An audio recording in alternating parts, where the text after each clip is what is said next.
Seja bem-vindo, Rabino Yair Alon. Muito obrigado. Nós estamos lhe recebendo hoje para ter mais uma bate-conversa, né, sobre temas de interesse mútuo. E hoje o tema que a gente quer conversar é sobre astrologia cabalística.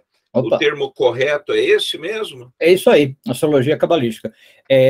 A gente também chama na ciência, na Cabalá, de ciência da visão, né, no sentido de ver o céu, ou ciência da observação, de observar o céu.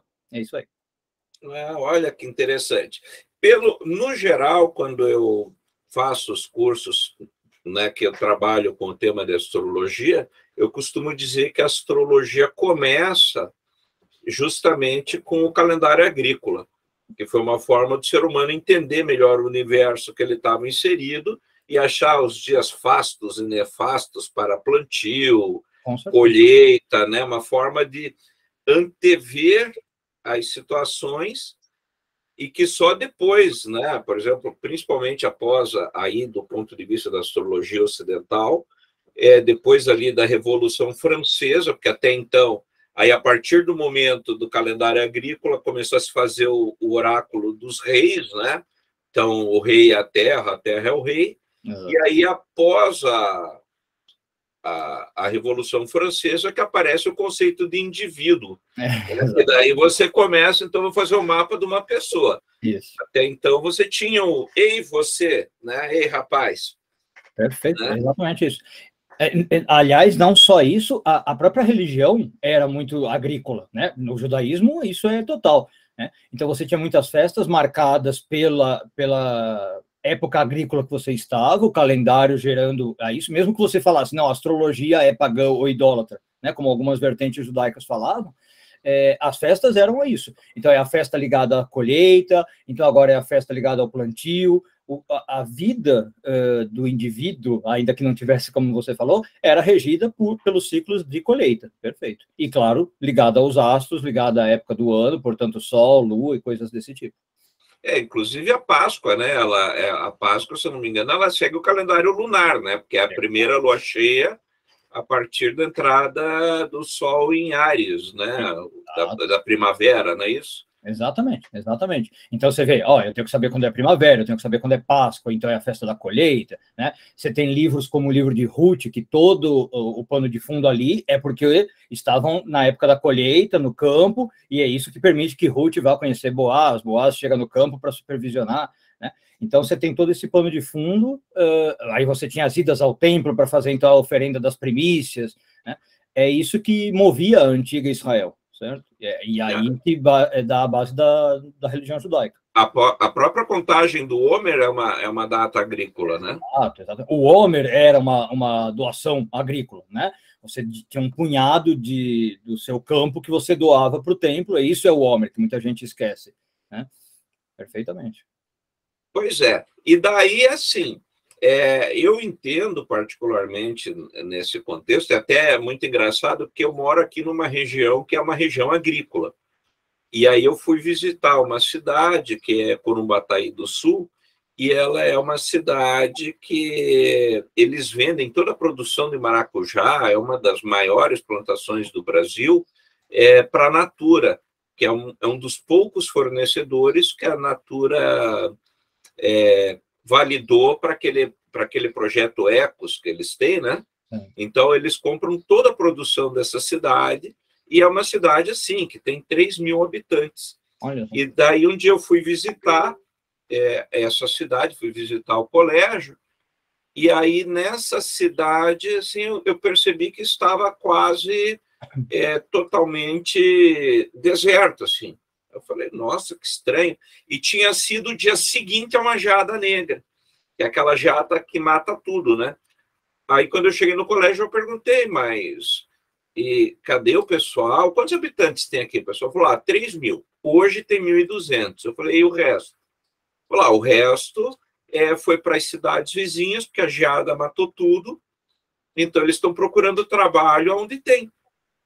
Né? E aí o curioso, a reflexão curiosa que eu estou trazendo para a gente aqui como nós ainda temos uma vida regida pelo padrão sazonal, né? A natureza ainda manda, porque apesar de ser um pessoal que é, na sua maioria, evangélico, entre aspas, é um calendário pagão, porque é um calendário que vai ser regido pelo Sol, pela Lua, pelas condições do tempo, né? Exato. Então, ainda é uma região que segue um calendário agrícola, e não um calendário oficial. Com certeza, perfeito, né? Quando você falou isso, também eu pensei assim, não importa o quanto a gente tem avançado tecnologicamente, a gente ainda depende, então, de coisas como chuva, se não vier a chuva, se vier a geada, a gente ainda não controla. Fala, bom, então agora eu preciso de chuva, vou fazer chover. Não, né? A gente ainda está dependendo disso. E se não vier a chuva, eu fico esperando, tenho que me virar nos 30, talvez achar um outro emprego, e aí você está falando realmente, como você disse, as primeiras bases de astrologia que a gente tem notícia era isso, a astrologia tendo esse uso muito prático de, vou tentar prever como é que eu posso aplicar um uso coletivo, digamos, né? Saber como é que vai ser a próxima colheita, o que os astros aí estão favorecendo ou não, no sentido de reino, de coletivo. Então, eu vou ter a minha próxima colheita ou não, eu posso esperar a minha safra ou não. Alguns, inclusive, falam de uma coisa como astrometeorologia, né? Esse ramo da astrologia destinado a prever o tempo por meio do mapa astral. Não algo como mapa natal, né? Saber o que vai acontecer na minha vida, mas saber as influências no mundo e, em especial, essas influências climáticas por meio do mapa astral. Olha que interessante. Mas a astrologia, ela necessariamente ela não nasce com a história do povo judeu. Ela vem trazida por influência externa, não é isso? Sim, sim, com certeza. É um daqueles exemplos de caldeirão cultural, né? Que as misturas entre povos enriquecem, acho, todos os povos, né? Então, é quando o povo judeu... não se sabe ao certo quando acontece, mas muitos dizem que é quando o povo judeu é exilado da terra de Israel e vai para o exílio babilônico, principalmente, que é ali que começa a entrar a astrologia na história judaica, né? Alguns dizem que é também ali naquele período egito-alexandrino, né? Que já era um período também de muita efervescência cultural e de mistura cultural, tá?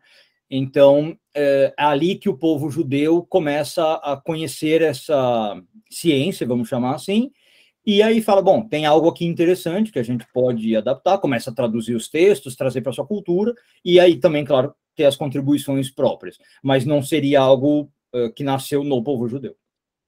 Pois é, e é engraçado também, até aproveitar e colocar isso, a gente vê muito assim nos manuais de nova era e nessas coisas esquizotéricas, que nem eu chamo, que daí o pessoal pega e, por exemplo, diz, você tem, no Egito, você é do signo de Osíris, do signo de Ísis, né? Isso começa, principalmente com uma maluca lá, que era Shensin, que tinha astrologia egípcia, mas se você pega o zodíaco de Dendera, que é um pedaço, é o teto do templo de Dendera, no Egito, que hoje está lá no Museu Britânico de Londres, você vai ver que tem os 12 signos como nós conhecemos hoje. Então, já lá no Egito, era exatamente a mesma atribuição que nós temos hoje. E não havia esse paralelo com as divindades egípcias, nada. Né? A astrologia, já naquele período, a gente está falando aí de 4.000 anos, já era como nós conhecemos hoje. Né? E os planetas visíveis estavam todos lá, né? De Sol a Saturno, não é isso? Exato, exato. Até onde eu saiba, tudo que eu li e pesquisei sobre faz exatamente isso que você falou, né, Frater? Pegava sempre 12 constelações e eram sempre as mesmas, com os mesmos nomes, não havia uma tentativa de incorporar na sua cultura e trazer, né, para os meus nomes, ou para os meus deuses, ou coisa assim. Não, ela pegava esses nomes que ela já tinha, que era greco-latino mesmo, né, e pronto, e ficava por aí, tá?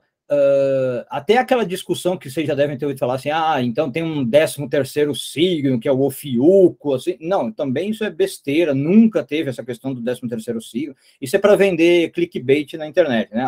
Descubra o seu 13º signo. Não, nunca teve, né?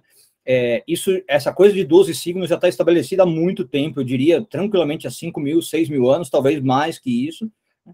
E todos os povos que adotaram a astrologia já tinham essa tradição. Sim, e adotaram, aí entra aquela questão, né? O símbolo, eu acredito que o símbolo se impõe, né? E que para a nossa cultura ocidental, em especial, que é quem mais utiliza a astrologia, nós vemos que o número 12 faz sentido, né? E os 13 não. Então, até também corroborando isso que você falou do Ofiuco e do 13º signo, justamente porque 12 fazia sentido, 13 não. Então, já foi organizado se pensando num conjunto de associações. Não é que eles não sabiam que não havia Ofiuco. Exato. A constelação estava lá, eles sabiam, só que se eles pusessem esse 13, quebrava a conta em muita coisa. Então, o ano com 13 meses já não fazia sentido, o círculo de 360 graus dividir em 13 já não é tão interessante, né? Dividir em 12 é muito mais bacana e já faz... Né? Aí você divide com 4 elementos, né? Dá mais certinho, porque 12 por 4, não 13 dividido por 4, né? É isso, o 12 é mais harmônico, em muito mais sentido, né?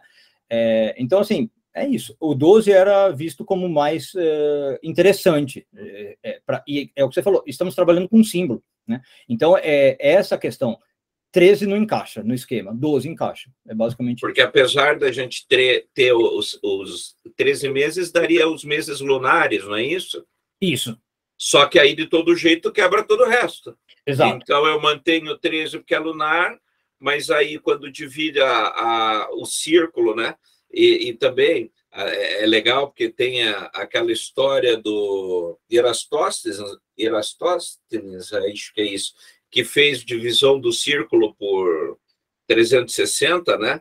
Que ele ficou olhando lá o obelisco. Isso. E daí ele falou, vamos ver quanto tempo leva para fechar o círculo. Isso. Né? E aí chegou em 360 graus. Isso. Né? Então, isso que eu ia falar. O calendário é lunar, por exemplo, no judaísmo, na cultura chinesa e tal, mas o horóscopo não é lunar, o horóscopo é solar, né? Inclusive tem um vídeo que eu pus, porque muita gente confunde isso, né? Então, quando você vai falar de signo e de horóscopo, quando você fala eu sou sagitariano, você está falando meu sol estava em Sagitário, aí é uma medição por sol, porque o sol demora 360 graus, né, 360 dias praticamente, então aí você está medindo pelo Sol. Mas o ciclo, para muitas culturas, é lunar. No Oriente Médio, muitas culturas mediam pela Lua. Então são coisas diferentes, tá? O calendário lunar pode ter 13 meses, mas a medição por constelação, digamos, seria solar. E aí eu vou te fazer uma pergunta que eu tenho certeza que eu tenho alunos que já vão na minha orelha. Por que você não perguntou isso? Então eu já vou te perguntar já. Manda. Que a gente citou nessa diferença do calendário solar e do calendário lunar, para mim, eu vejo como um processo natural, eu não vejo como algo que faça-se em detrimento de outra coisa, mas sim por uma praticidade, né? Mas, por exemplo, quando você fala que o calendário, muitas vezes, é lunar para um lado, mas o horóscopo ele é solar, isso teria alguma coisa a ver com uma cultura patriarcal? Ou é muito mais, no teu estudo faz muito mais sentido em função do conjunto de símbolos que se agregam, né? Que é nisso que a gente estava falando, que aí quando eu divido por 12, tudo vai encaixando, e quando eu pego o Sol, tudo vai encaixando. Ou porque era uma regra de patriarcado, não, tem que ser o Sol, porque o Sol é masculino, né? E eu, particularmente, antes que você responda, eu não vejo tanto essa dicotomia antigamente. Eu acho que não tinha tanto essa discussão, porque é patriarcado, porque é matriarcado. Acho que isso é uma discussão moderna. Sim, sinceramente, eu também nunca tinha pensado nisso e nunca tinha visto essa discussão. A primeira impressão é que não me faz sentido também, tá? Eu acho que é mais a questão do símbolo, no sentido, primeiro, o que a gente estava falando, é o Sol que bate nas contas, né? o Sol que demora 360, como os primeiros matemáticos, né, e geômetras perceberam, aí dava os 12 certinho. E se a gente entrar em símbolo, entrando até no simbolismo astrológico mesmo, a gente sabe que o Sol, ele tem aquela regência agrícola mais importante, que a gente estava falando, e a Lua não, né? A Lua não vai reger ciclos da estação, a Lua não vai reger colheita, plantação, né? E é o Sol que sim. Então, faria mais sentido que eu começasse a montar um mapa para prever a colheita, para prever os ciclos sazonais como primavera, outono e inverno, pelo Sol. Como você lembrou, quando é que começa a primavera? Quando o Sol entra em certo lugar, que é o início de Áries, não quando a Lua entra em tal lugar. Então não tem muito a ver com patriarcado, a meu ver. Tá? Entrando ainda mais no simbolismo, a gente vai lembrar que a Lua vai reger coisas como o mundo emocional, o mundo sentimental, é um mundo muito interno e subjetivo, né? É uma coisa muito oculta até, a Lua. E o Sol é o que eu mostro para o mundo, é a minha personalidade, é o meu lado expansivo, né? Então, realmente, o Sol tem uma questão muito visível, tanto que ele é o dia, a luz e o brilho, e a Lua é a noite. Então, acho que está mais ligado a isso mesmo, né? Como estou falando de coisas muito mais públicas e reveladas, faz sentido que o Sol seja a base da astrologia, vamos dizer, né? Do zodíaco, e não a Lua, mas não o patriarcado. Não me pareceu que faça muito sentido. Acho que é uma discussão moderna, como você falou. Ótimo. E aí, vamos lá. Vamos entrando na nossa questão, porque daí fica assim. É muito diferente a astrologia cabalística da astrologia, por exemplo, do mapa natal. O que é similar e o que é diferente entre elas? Tá. Eu acho que tem algumas distinções a fazer aí, Frater. Primeiro, há uma distinção muito grande, primeiro, entre astrologia moderna e astrologia, vamos chamar, tradicional. Essa é a primeira, tá? Muito grande, que as pessoas nem imaginam, né? A astrologia moderna, ela tem toda uma pegada diferente, um jeito de analisar a astrologia e o mapa que não é como os antigos faziam, tá? Dentro da astrologia tradicional, você tem as correntes, e aí a astrologia cabalística seria uma delas, tá? Nas astrologias tradicionais, você tem a cabalística se destacando e é diferente, né, como eu falei, das outras escolas. Então, você teria a astrologia védica, que é a indiana, você tem a astrologia egípcia, como a gente mencionou aqui, a babilônica, a árabe, né, a chinesa, aí você tem várias linhas. E aí você falou assim, e é diferente do mapa natal? Todas elas têm o mapa natal.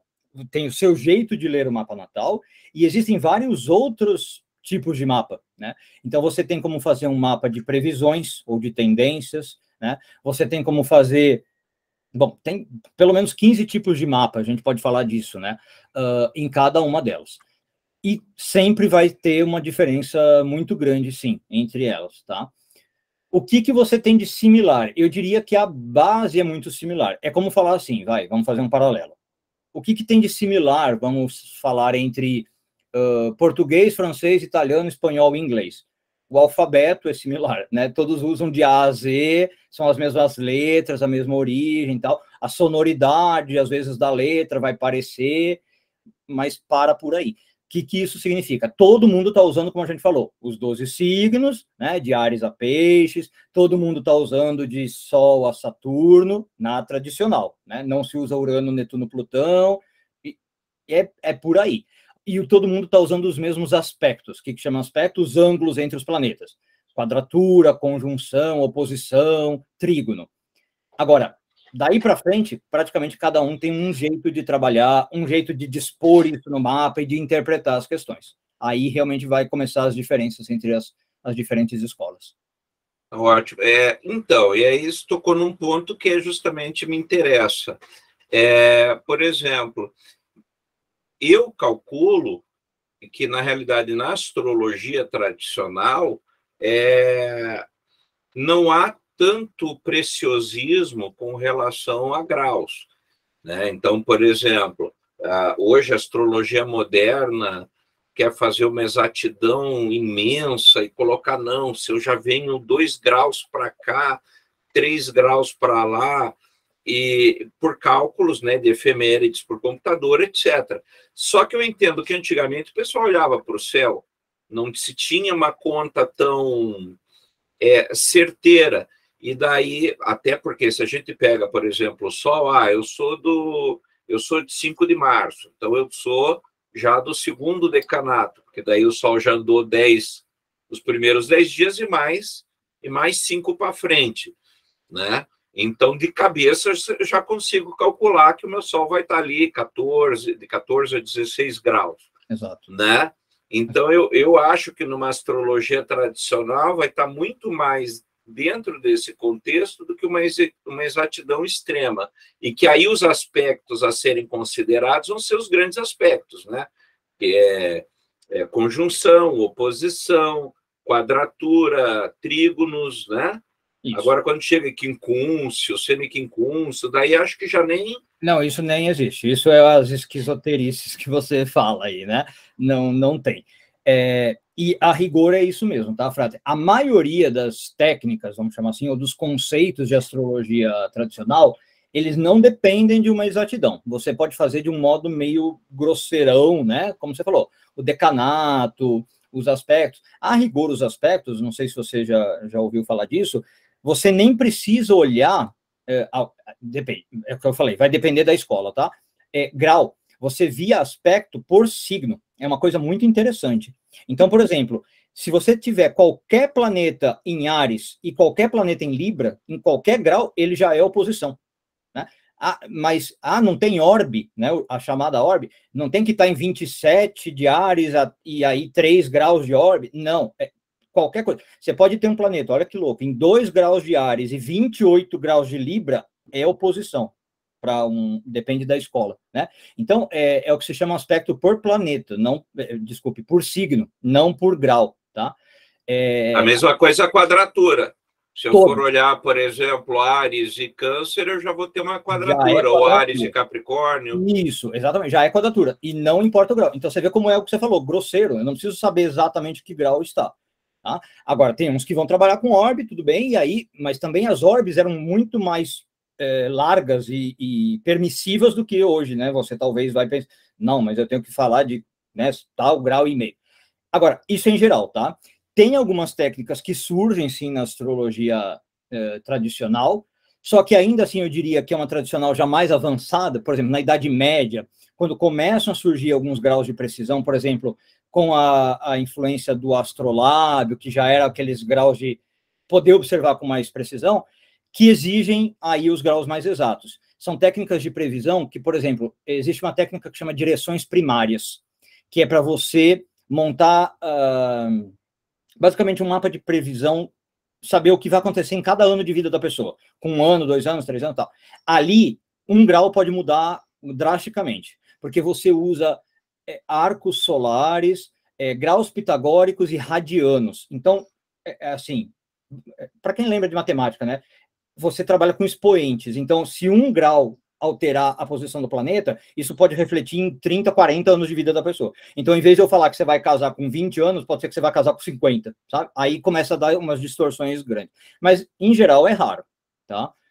Você tem técnicas que são mais de largo escopo. Por exemplo, tem uma que se chama Firdária, né, que você usa para fazer essas previsões, e você fala de grandes períodos mesmo. Você fala assim, olha, dos seus 20 aos 30 anos, o foco da sua vida é esse. E eles não estavam preocupados com essa precisão de falar, não, em setembro de 2022, no dia 6, às 15 horas, você vai casar. Não era esse o foco, né, da previsão. Ótimo.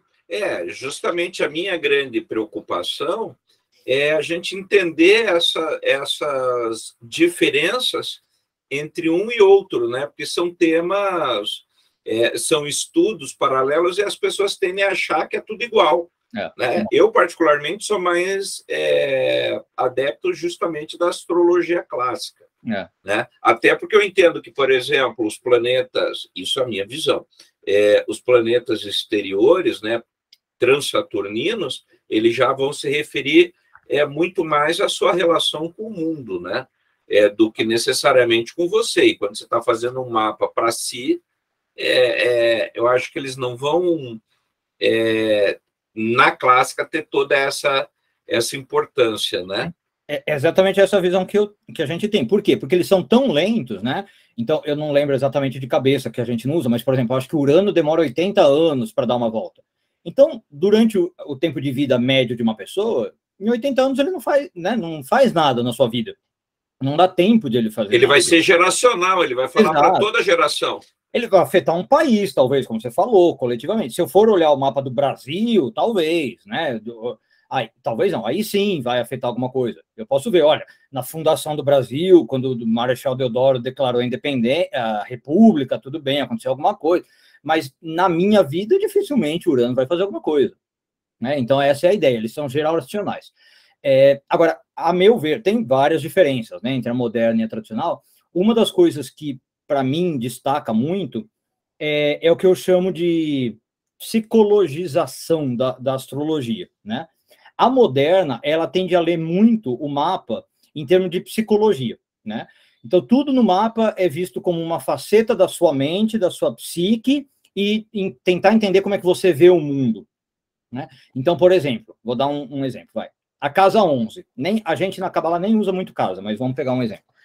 A casa 11 é a casa dos amigos, né?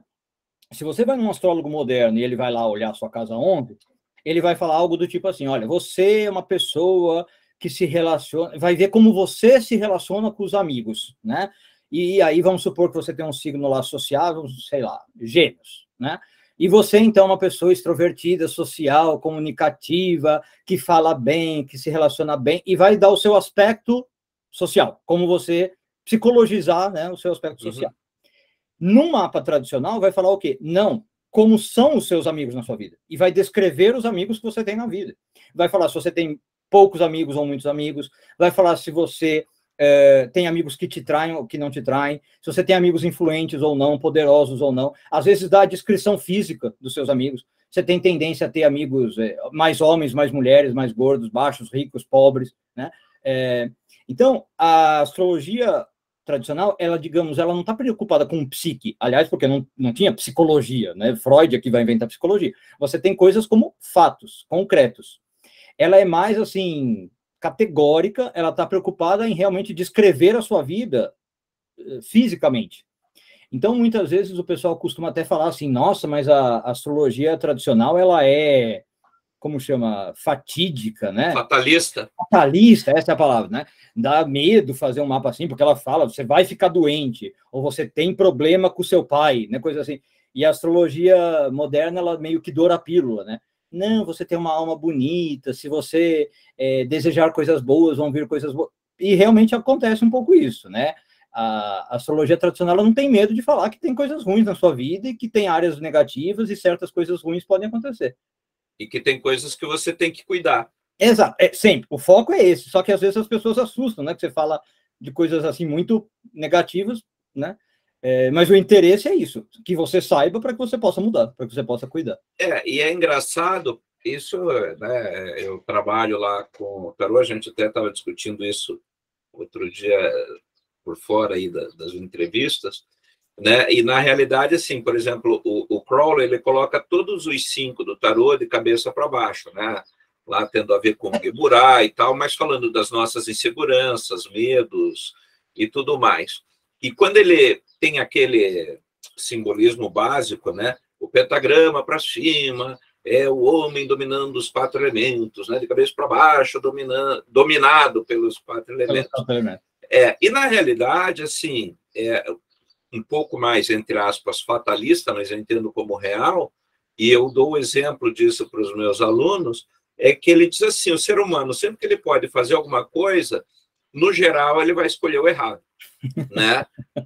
Por desconhecimento de si mesmo, né? Não conhecer bem o mundo que ele está, etc.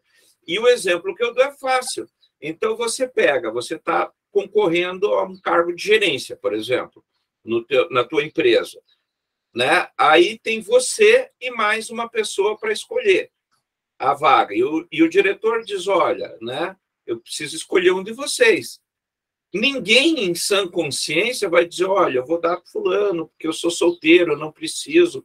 O fulano tem família para cuidar, ele tem mais conta que eu, dá a vaga para ele. Não, Nós somos egoístas. Então, cara, tem uma promoção é minha, cai fora, velho. Claro, exato. Né?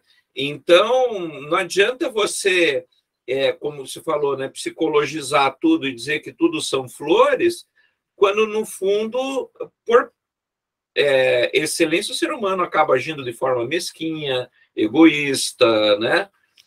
Isso é uma compreensão do todo. Então, então, eu acho que a astrologia clássica ela vai meio nisso aí. Ela fala assim, cara, não conte com, né, com ovo ainda dentro da galinha que não vai dar certo. Isso né? mesmo. Você tem que estar atento a isso e te vira, malandro. Perfeito, é muito bom exemplo. A astrologia clássica ela não tem medo de falar isso. Olha, repare que nesse ponto aqui você é extremamente egóico, egoísta, você tem obsessão pelo dinheiro, por exemplo, no exemplo que você deu. Você está preocupado só em pagar as suas contas. Ok, não tem nada necessariamente negativo, mas saiba que você é assim, que isso aqui é um shortcut seu, vale a pena você ficar observando, porque às vezes, por causa disso, você não pensa muito no próximo, né? Você deixa de considerar o seu amigo e observa isso aí, está no seu mapa natal, né? Pronto, seja feliz. Sim, justamente porque daí você tem uma coisa para trabalhar. Exato, exatamente. Então, eu não vou fazer o seu mapa e falar, não, olha, né, só coisas lindas. Não, tem alguns pontos que é de trabalho, de observação, de autoconhecimento, né, que a tradição sempre valorizou, estava no pórtico, né, do oráculo, conhece-te a ti mesmo. É esse tipo de coisa que a astrologia vai tentar te dar. O mapa é sempre, antes de mais nada, isso, uma ferramenta de autoconhecimento. Aí uma frase clássica, né, o mapa propõe, não impõe. Perfeito. Isso é outra coisa que a gente tem que lembrar, né? As pessoas têm medo desse fatalismo, né? Ah, então eu vi lá que tem algo, vai acontecer? Não é necessariamente vai acontecer. Você sempre tem o famoso livre-arbítrio para alterar, tá? É uma força forte, eu costumo brincar. O que aparece no mapa é grande chance de acontecer, tá? É grande chance, mas não quer dizer que vai acontecer. Primeiro, porque o astrólogo pode errar. O astrólogo sempre é humano, ele pode ter juntado os símbolos de maneira errada e ter lido errado. Começa por aí, né? E segundo, porque ainda que o astrólogo tenha juntado certo e lido certo, você já ouvindo a informação, já pode falar, bom, não, eu não quero que aconteça o que o Yair falou, então eu vou trabalhar para que não. Né? Por exemplo, você viu lá que tem a chance de você esse ano sofrer um acidente. Aí o astrólogo fala assim, ó, cuidado com máquinas pesadas, máquinas perigosas, quando você for pegar o carro esse ano, não corra, né? E aí você ouve o aviso e você toma extra cuidado, você redobra a atenção, você põe o cinto bonitinho, se você tem moto, você usa capacete e pronto, e não acontece nada. Porque você ouviu o aviso, tomou cuidado e você passa o ano ileso e não sofre nenhum acidente como estava ali saindo no mapa. Né? O seu Marte estava em quadratura com o Sol, que pode indicar um acidente. E você não aconteceu o que estava no mapa, você reverteu o destino, porque você ouviu que aquele Marte que podia ser um acidente não aconteceu.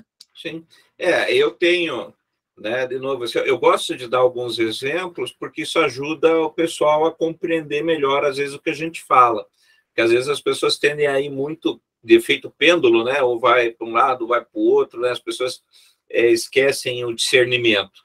Né? E, na realidade, por exemplo, que nem na astrologia, no tarô com a previsão, às vezes acontece. Então, eu digo para a pessoa, por exemplo, olha, no mês tal, eu estou vendo aqui que você vai ter um imprevisto com grana. Aí a pessoa, mas o que é? Se é um imprevisto, eu não tenho como dizer o que é, né?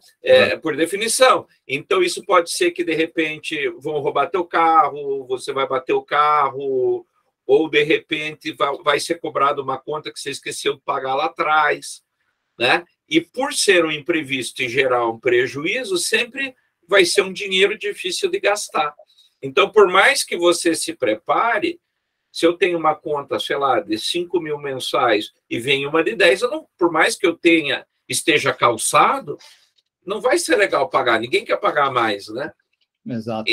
Então, e aí não tem como você prever e aí o que a pessoa pode... Mas aí diz assim, e como é que eu posso evitar? Então, evite que, por exemplo... vou comprar nesse mês eu vou dar entrada numa casa nova. Esse é o negócio, perfeito. Né? Então, você vai ter um imprevisto, só que você pode piorar ou não. Perfeito. Sempre que aparece uma coisa dessa, o que eu falo? Então, já sabendo que pode ter imprevisto, vai juntando um dinheirinho para quando chegar lá, se tiver um imprevisto, você já tem o seu fundo de reserva, você já pôs o dinheirinho embaixo do colchão, e aí, se vier o imprevisto, você não está descalçado, né? É exatamente isso. Então, é a famosa parábola da formiguinha, que vai juntando, né? E quando vier o inverno, bom, se vier o inverno mais rigoroso do que o normal, você tem a sua reserva. Perfeito. Ótimo. E aí me diz uma coisa, o desenho do mapa, ele é igual da astrologia cabalística para a astrologia regular, digamos assim? Exato. Não, aí é que começa uma das enormes diferenças que a gente falou, né? A gente costuma usar o próprio diagrama da árvore da vida, né? A famosa árvore da vida. Digo costuma porque não são todos os astrólogos cabalistas, tá? E não em todas as técnicas. Mas para o mapa natal, a maioria dos astrólogos vai usar a árvore da vida. Então, eu falei lá atrás, né? A gente nem usa a casa, quando eu dei o exemplo da casa 11, né? Mas eu dei para ficar ilustrativo. A gente usa, então, o diagrama da árvore da vida. E cada planeta é colocado na árvore da vida, e é a sfirota que se tornam casas, né? Então, as áreas da vida são ali. O que você vai ler, por exemplo, que eu disse, amigos, amor, trabalho, família, saúde, é na árvore da vida. Para o mapa natal, tá? Quando você vai usar outras técnicas, aí a árvore ela não serve muito, porque ela não mostra muito bem aspectos, por não ser o círculo que a gente discutia, não ter os graus e não mostrar ângulos, aí a gente prefere usar o mapa circular. Mas para mapa natal a gente usa a árvore da vida. Tá, aí agora aquilo que eu odeio quando o aluno faz, eu vou fazer aqui, né? Por exemplo, se eu for pegar o meu mapa, tá, né? Então, por exemplo, eu não teria 12 casas, eu teria 10. Isso. Né? Isso. E daí, por exemplo, se eu tenho Sol em Peixes, Lua em Câncer Lua em Aquário, por exemplo, Sol, Mercúrio em Peixes, Lua em Aquário e Vênus em Peixes também. Como é que isso ia ficar na árvore? Só para... Não, claro, vamos lá. No fundo, apesar de não termos 12, acaba compensando. Existe uma certa sobreposição. Todos os temas que você tem nas 12 casas, você consegue ler na árvore. Só uma pequena observação, na verdade, você também não tem 10, tá? Porque você nunca põe planetas em Keter. A ideia é o quê? Em Keter nós nunca chegamos. Se você está encarnado aqui, né, é porque você não chegou em Keter. Então, você nunca vai ter planetas em Keter, tá? Você começa de Hormá para baixo. E, basicamente, o que acontece? Você vai pôr os planetas na árvore pelos decanatos que você mencionou aí, né? Então, e pelos... como chama isso em português? Pelas modalidades. Cardinal, fixo e mutável. Acho que esse é o nome em português. Modalidade. Isso. Tá. Então, você vai ver tudo que você tem, por exemplo, em Áries, Câncer, Libra e Capricórnio, né? De 0 a 10 graus, vai numa parte. De 10 a 20 graus, vai em outra. Depois de 20 a 30, vai em outra. Aí você faz essa transposição. Aí depois você pega tudo que você tem nos fixos, de 0 a 10, de 10 a 20, de 20 a 30, depois tudo que você tem nos mutáveis, de 0 a 10, de 10 a 20, de 20 a 30. Tá? Então, você teria que ver os graus dos planetas e as modalidades e transpor para a árvore. Mas aí eu vejo grau ou veria decanato? As duas coisas junto. Então, por exemplo, tudo que está no Áries, Câncer, Libra e Capricórnio vai no topo da árvore. Os cardinais estão ligados ao topo da árvore. Vai em Chokhmah, Binah e Hesed. Agora começamos a chegar em algum lugar. Isso, tá. Então, aí, 0 a 10, 10, 20, 30, vai definir qual das três firotes. 0 a 10 vai em Chokhmah, 10 a 20 vai em Binah, 20 a 30 vai em Hesed. Aí, tudo que é fixo vai em Gevurah, Tiferet, Netzach. 0 a 10, Gevurah, 10 a 20, Tiferet, 20 a 30, Netzach. E tudo que é mutável vai nas três últimas. Rod, Yesod, Malchut. 0 a 10, Rod, 10 a 20, Yesod, 20 a 30, Malchut. Bom isso. E aí os planetas, né? Isso. E não os signos.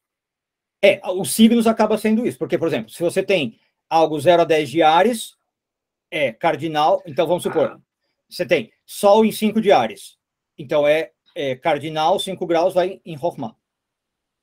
Tá? Aí vamos supor, ao contrário, você tem algo em 28 de Peixes, vai em Malchut. É essa Aí, que nem o meu, que eu falei ali, que são 15, ele iria em Yesod. Seria o segundo decanato, em peixes. De peixes, então sim, exato. É isso. Exato, porque é mutável, então são as 3 últimas, 15 é Yesod, porque é de 10 a 20, segundo o decanato. Perfeito. Olha, legal isso, hein? Tá? Isso dá uma leitura interessante, hein? Exato. Aí, por exemplo, você tem que saber o que é Yesod, que seria a sua casa. Yesod vai ser, por exemplo, família, o seu lar, o seu ambiente, que seria mais ou menos a casa 4 do mapa redondo. Vai ser dinheiro, que seria mais ou menos a casa 2 do mapa, e vai ser questões com sexo e sexualidade. Então, aí você vai... É o seu sol ou sua lua que está ali? Em Yesod? É o sol. O sol. Então, pronto. Seu sol vai estar em Yesod, vai estar tudo isso aí.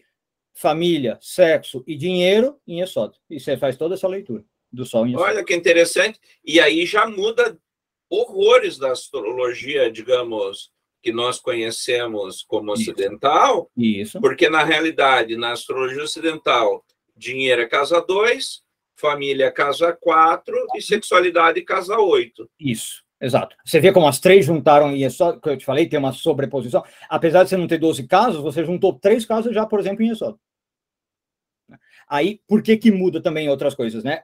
Eu já vi alguns cabalistas dizendo isso, acho que faz sentido.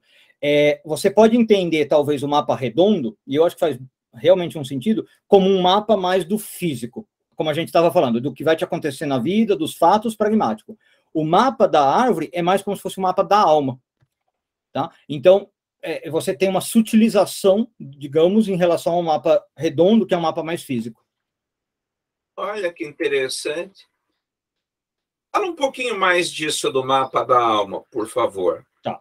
O principal foco, tá? Não é que você não possa ler outras coisas, claro, mas o principal foco de quando você faz um mapa cabalístico, né, natal, na árvore, é você olhar o famoso Tikkun, né?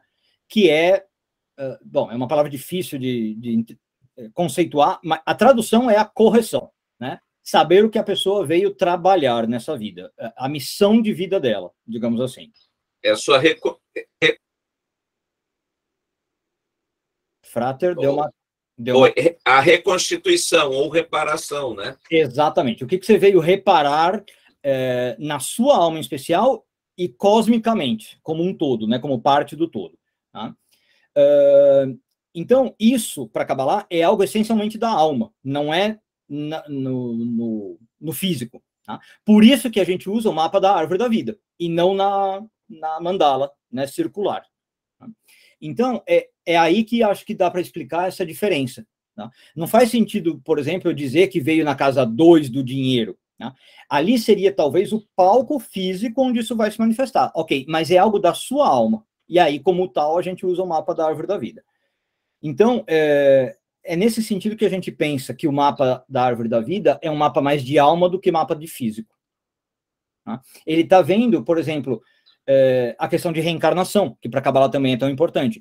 De onde a sua alma veio? O que ela já carrega e para ela é, digamos, uma energia tranquila, no sentido, ela já vivenciou aquilo muitas vezes e ela já trabalha com facilidade.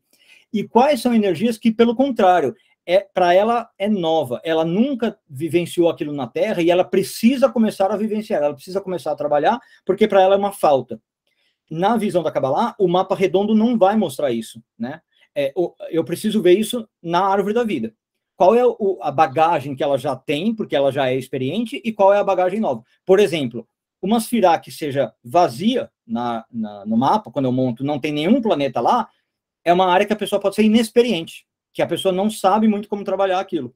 Né? E, por outro lado, uma Sfirá que seja cheia, que já tem um monte de planeta, é algo que a pessoa já, né, traz muita informação, muito conhecimento. Sim, que aí ele vai ser aquilo que você tem e aquilo que falta. Exato. Então, de que estamos falando? De alma, né? Não faria sentido, como eu disse, falar aqui em termos físicos. Como é que eu falaria que a pessoa já tem e falta? Né? Se ela acabou de nascer, né? Se é um mapa natal, não faz sentido eu falar que já tem e já falta. Então, estamos falando de um conhecimento sutil, de um conhecimento de alma. E também, para quem está assistindo, não tem a ver com o conceito de reencarnação, por exemplo, do kardecismo. Ah, não, para nada. E sim com o Tikkun. Isso. que é o que a gente chama Gilgul Neshamot, né? A transmigração de almas. Então, pegando o exemplo que a gente falou, vamos supor que uma pessoa venha com a Yesod cheia, né? A Yesod já bem trabalhada, como a gente às vezes fala. Quer dizer que essa pessoa já tem um cabedal de conhecimento com o mundo material, com o mundo físico, com dinheiro. Talvez seja aquela pessoa, isso pode se manifestar de vários modos, mas talvez seja aquela pessoa que a gente vai ver que tem um dom para dinheiro, um talento gerenciador de dinheiro, administrativo e tal. Você fala, meu Deus, mas parece que essa pessoa sempre lidou com dinheiro. E pode ser. Pode ser que em vidas anteriores ela já teve profissões ligadas ao dinheiro, ela já foi banqueira, já teve muito dinheiro, já foi rico, já foi magnata, né? Você pode até depois perguntar por quê, né? Qual era a missão que ela tinha a cumprir com isso. E aí, realmente, ela vem com uma facilidade de ganhar dinheiro, de gerenciar, de poupar, de economizar. Está mostrado ali no mapa, realmente, ó, essa aí é só, tá cheia. E aí você vai ler o mapa, aquelas coincidências, é engraçado. Você pergunta para a pessoa, né?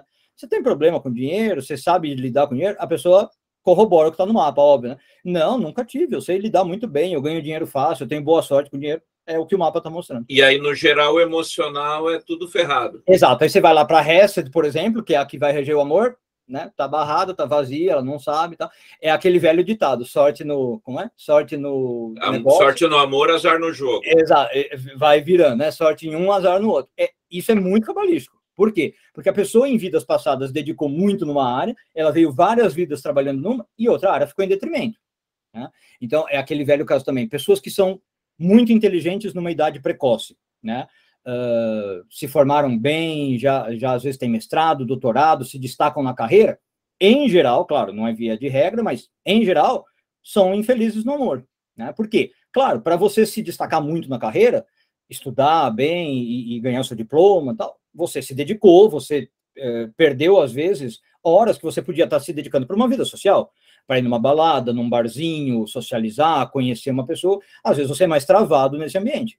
E aí é o que eu falei, geralmente você vai olhar a Hesed da pessoa, tem ali algum bloqueio ou está vazia, né? Então aquela pessoa que na vida amorosa ainda não se encontrou, mas você vai ver a Biná dela, ou a Chokhmah, que são os intelectuais, tá maravilhosa, realmente a pessoa tem uma cabeça de ouro.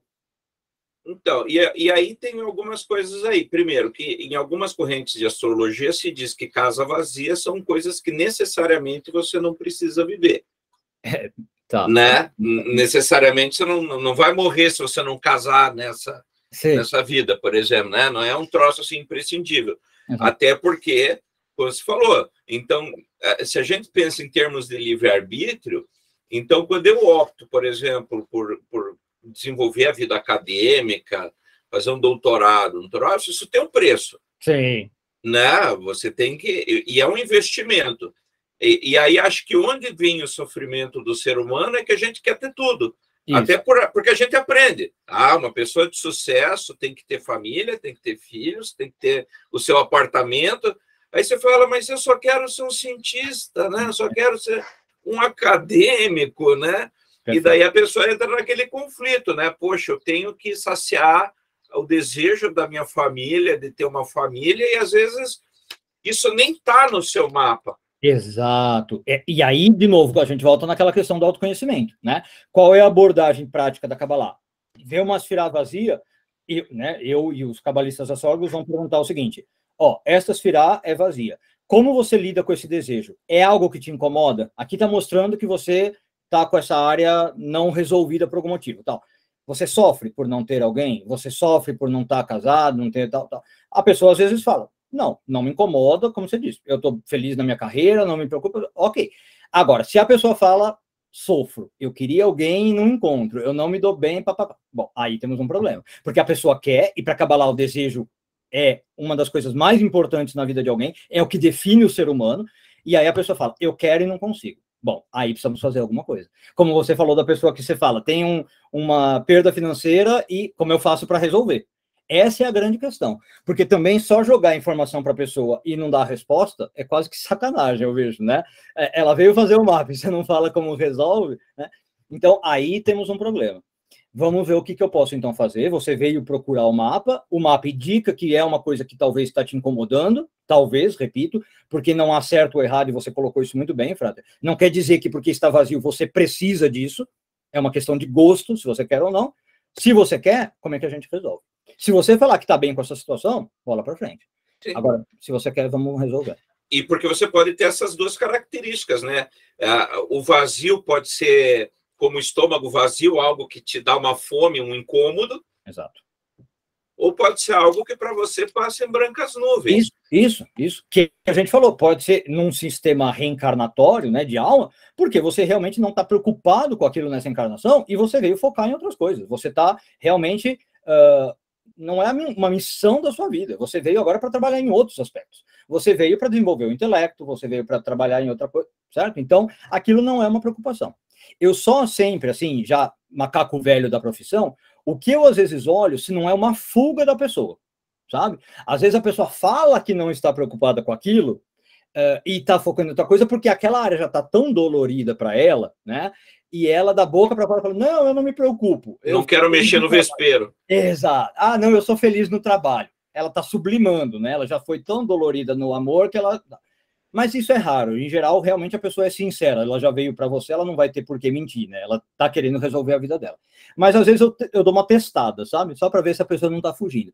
E aí ela é sincera. Não, eu não estou preocupado com a minha vida amorosa mesmo, sabe? Estou bem, assim, beleza. E aí, quando é um problema, ela fala, não, eu sou infeliz, eu queria ter alguém. Olha, que bacana isso, né? E a gente tem na astrologia cabalística, também pelo que eu vi, a eletiva, né, para escolher os melhores momentos para determinadas situações. Exato. E tem também revolução solar, coisas assim? Tem. A gente tem a eletiva, tem vários modos, né?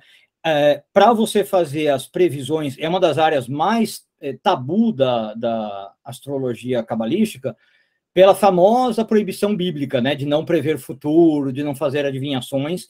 Então, é uma que a gente tateia com muito cuidado, a gente tenta nunca bater o martelo e falar vai acontecer, a gente tenta falar de tendências muito gerais, e alguns astrólogos cabalistas nem entram por aí, realmente preferem ficar numa coisa de mapa natal e autoconhecimento. Existe a questão da astrologia horária, que para mim é uma das mais interessantes, eu já fiz uma live sobre isso, foi uma das... o pessoal adorou, que é a coisa de você fazer uma pergunta, anotar o horário que essa pergunta foi feita, abrir o mapa para responder, é uma forma de astrologia oracular, né? Você pode fazer perguntas sobre absolutamente tudo. Nesta, voltando só um pouco, na de tendências, né, de saber o que vai acontecer, você tem vários modos, você tem a revolução solar, que você veria um ano, você tem a revolução lunar, que você poderia ver um mês, você tem trânsitos, você tem progressões, você tem direções, né? Tem vários modos de analisar.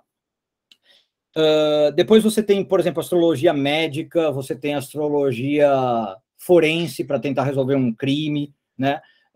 Alguém que sumiu, alguém que desapareceu, você está tentando ver onde a pessoa está. Tem outros modos aqui que talvez estão até me sumindo, mas tem realmente muitos jeitos de usar a astrologia. E uma coisa que me chama atenção também, que eu estava falando agora, né, ligado ao que a gente disse. Tá, fiz um mapa qualquer e deu um problema. Como é que eu sano esse problema, né? Eu não sei, talvez, como é que eu chamaria isso, mas você tem as remediações de um problema, quando você vê no mapa, né? Alguns chamam de magia planetária, magia astrológica, né? Então, deu ali um problema, eu quero resolver. Minha vida amorosa saiu com algo que eu não gosto. Ou um planeta está numa posição estranha, com um ângulo que eu não gosto, uma quadratura. Você tem técnicas para liberar aquela energia ou para trabalhar aquela energia, né? Na Kabbalah você tem a questão da segular, né? Que não precisa estar ligada à astrologia, mas você tem como quase que uma coisa, pano de fundo da astrologia, né? Você usar técnicas para refazer, não é refazer o mapa, mas retificar o mapa de uma pessoa. Também é possível. A minha esposa, nesse caso, ela apaga as regiões do mapa, ela prefere... Essa é uma boa, né? Ela diz, não, isso não. Mas vai lá e apaga. Boa. Não gostei do meu Saturno aqui, vou deletar. Isso. Né? Deixa eu ver aonde que eu vou colocar esse Saturno. Então, mais ou menos seria isso. Você retificar um mapa original, né? Um mapa de nascimento. Basicamente isso. É nascer de novo sem nascer de novo, né? Boa, isso é legal. Isso dá muito pano para manga. É. Eu acho que nós vamos ter que voltar. Eu sei que tem uma janela de horário. Exato. E a gente vai respeitar. Mas eu quero fazer duas perguntas, das quais você vai responder a número 2 primeiro, só que eu preciso fazer a 1 antes. Perfeito. Né? Primeiro, você tem um curso que ensine esse tipo de astrologia em profundidade? É um curso apenas de introdução ou você ensina todas essas técnicas? E 2, que aí você vai entender por que ela vai ser respondida antes da outra. Eu fiz 1000 cursos de astrologia, já li dezenas de vezes o Almanaque do Pensamento e acho que eu conheço astrologia. Eu vou ter que reaprender astrologia contigo? Alguma coisa se aproveita ou é melhor esvaziar a xícara? Tá, perfeito. Não, se aproveita muito, tá? Como eu falei, o alfabeto é o mesmo, toda a base é a mesma. O que você já sabe de signos, planetas, casas, a base é toda igual. Então, se reaproveita mais de 50%, eu diria, sem medo, tá? O que você basicamente vai ter que reaprender é só casas e árvore da vida. Tá? Todo o resto se reaproveita. Então, se você já estudou astrologia, e aí eu diria que é qualquer sistema, moderno, tradicional, védico, indiano, né? Aproveita-se bastante. E aí, já meio que respondeu a primeira. Sim, se reaproveita porque eu tenho um curso, né? Então você pode fazer. O curso não é básico, ele é um curso de aprofundamento, inclusive é um curso que eu diria profissionalizante, no sentido de permitir que a pessoa trabalhe com isso, faça mapas, atenda pessoas, faça consultas, inclusive no curso eu tenho ali a ideia de que a pessoa mande lição de casa, né, vamos chamar assim, faça uns mapas, mande para que eu corrija, avalie e realmente tenha uma perspectiva de como o aluno está progredindo ou não, para saber, então você está legal, pode realmente atender, tá? O curso tem, inclusive, um acompanhamento, um material de acompanhamento, que é o meu livro de astrologia cabalística. Então, é um material em vídeo e escrito, tá? Nada impede que você também compre só o livro e não faça o curso em vídeos, tá? Mas é um curso realmente, então, aprofundado, e aí ele vai aprender todos os aspectos da astrologia cabalística. Se a pessoa tiver numa situação oposta que você falou, Frater, não conhece nada de astrologia, não sabe nem o que é signo, não sabe nem o que é casa, nem o que é sol, lua, né? Ok, também dá. Começa do zero, e aprende a ponto de poder fazer um mapa e uma consulta, tá? Ou que seja para si, né? Para analisar para si. Então, o curso aborda todo tipo de procura, né? No sentido do que o aluno quiser. Está lá no meu site, quem quiser, né? É um curso já gravado, então assim que acessar, comprar e fizer o pagamento, já pode assistir, basta ter acesso à internet. Consegue ver em qualquer hora do dia, da noite, só conectar e acessar as aulas. Perfeito. E você pensa em ter um curso online ou presencial que você vá fazendo como aulas, ou pela tua agenda não é inviável isso? Não, penso sim. Inclusive, uma das ideias que surgiram conversando com a Samantha é de talvez fazer um curso sobre o tema, não gravado, mas com interação, né? Online e presencial. Perfeito. Bom, o duro é que a gente está chegando na tua linha de morte súbita aí do teu horário, então acho que a gente interrompe.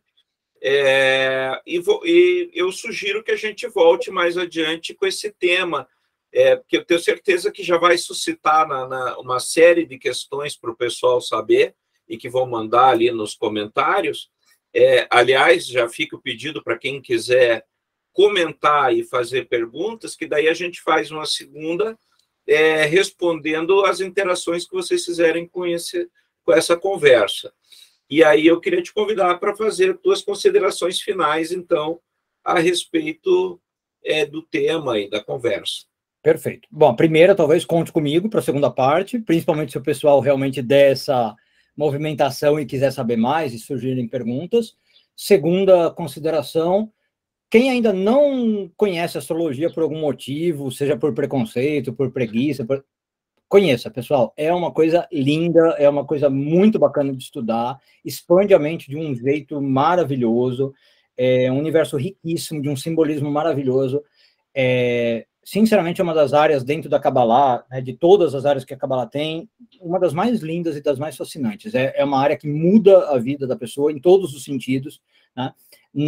Nem que não seja para a pretensão de trabalhar com isso, né, como talvez o Frater Goya e eu trabalhamos, nem que seja para você, tá? Para você fazer o seu mapa, se conhecer melhor, sonde um pouquinho do mundo da astrologia, você não vai se arrepender, vale muito a pena. Acho que essa é a última consideração que eu faria aqui.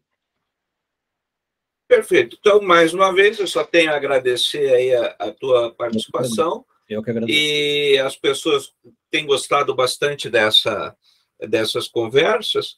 Então, né, a gente tenta ajudar as pessoas a conhecerem um pouquinho mais e ter acesso a um conhecimento fora do padrão, né, fora daquilo que a gente entende.